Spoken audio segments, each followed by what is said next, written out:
So here we are with Reckoning Part 3, Kick a Man While He's Down, my version of the 50 Cent documentary about Diddy. So I'm covering all of the actors that were in the documentary. We just covered on Part 2, Little Rod. And today we're covering Capricorn Clark. So here we are with Capricorn Clark. Yes, she was Diddy's assistant from 2004 to 2018. So Capricorn Clark worked for Diddy as his personal assistant from 2004 to 2006. She left and then came back in 2007. When she came back in 2007, she changed roles and became the marketing director for Sean John's women department. So she was responsible for successfully launching the Sean John brand into women's market, which included signing models and actresses such as Cassie and Lauren London for the campaigns. And from 2008 to 2012, she served as the global brand director for the Sean John Combs enterprise. In this capacity, she managed Combs' personal brand, overseeing his name, likeness, and his overall strategic direction for all brands under the company's umbrella. So remember, Diddy had multiple brands under his umbrella. He had Sean John, the clothing line. He had Ciroc. He had Bad Boy Records. So these were like different entities, and he had different people kind of being the heads or running it or managing it for him.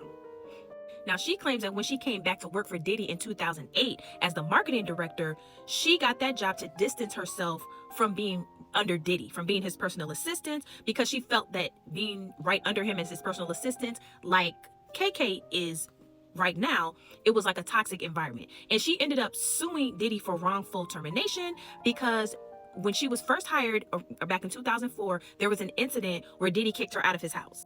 So in 2006, in Miami, that led Capricorn Clark to briefly leave her job as Diddy's personal assistant was a physical altercation where she claims that Diddy allegedly violently pushed her. She says she was staying at Combs' house. So she was staying in the house on Star Island. And he had told her she was not to leave the house. I guess he didn't want her going out for the weekend or whatever. And when I look at a lot of these reports and things about working for Diddy and how their relationship was, I mean, it leads you to think that they had like a romantic relationship. However, I can't prove that. But I mean, it just looks like something was going on there. However, I mean, maybe he looked at her like a sister. I don't know. So I guess after he walked away or left, she was talking under her breath and said that she hated it here. Those are her words, is I hate it here. So allegedly, Diddy's chef went back and told Diddy that Capricorn Clark was talking stuff about being in his house. So Diddy so-called charged at her yelling, "If you hate it here, then get the F out of my house." And it was claimed that he pushed her in the kitchen and down the hallway about 30 yards. A security guard jumped in and then she stated that crossed her boundaries. But however, the next year she came back to work for him, and she claimed like during the trial that she couldn't get any other jobs in the industry. But again, you guys, in my opinion, if Diddy was so violent and such a bad person to work for, McDonald's is always hiring. So Capricorn Clark claimed that while she was with Diddy and when she left and came back like a second time, it was by the request of Cassie. And Cassie wanted her back because at that time, Cassie was kind of like the face of Sean John for women, and she was doing the marketing and like the photo shoots and things like that. So Diddy brought her back. It's also known that Capricorn Clark has a connection with Suge Knight. Her best friend is Suge Knight's child's father. So again, here is Suge Knight popping back up in Diddy's history. He's all throughout the documentary, and a lot of people didn't know that Diddy knew Suge Knight like back in the 90s. I believe he may have done some security for him and things like that. But if you guys want to go down a rabbit hole and look through this Suge Knight and Diddy connection, it's kind of deep. I mean, it kind of raises your eyebrows. But again, back to the documentary. So when it comes to Capricorn Clark, she has all of this animosity still built up about Diddy. So you haven't worked for him in over almost 10 years, and you claim that the whole work environment was toxic, hostile. You sued him for wrongful termination, and you were paid.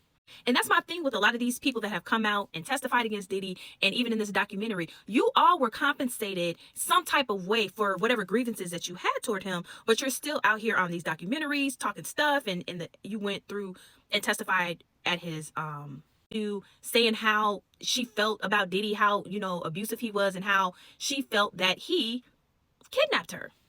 And a lot of the jurors that also were interviewed in the documentary were like, this is kind of where the trial fell apart, was during Capricorn Clark's testimony, because this whole allegation about him kidnapping her and forcing her into the car to go to Kid Cudi's house and things that were said, it just didn't make sense, because Actually, you were the one who gave Cassie the burner phone in order to continue to contact Kid Cudi behind Diddy's back while they were still dating.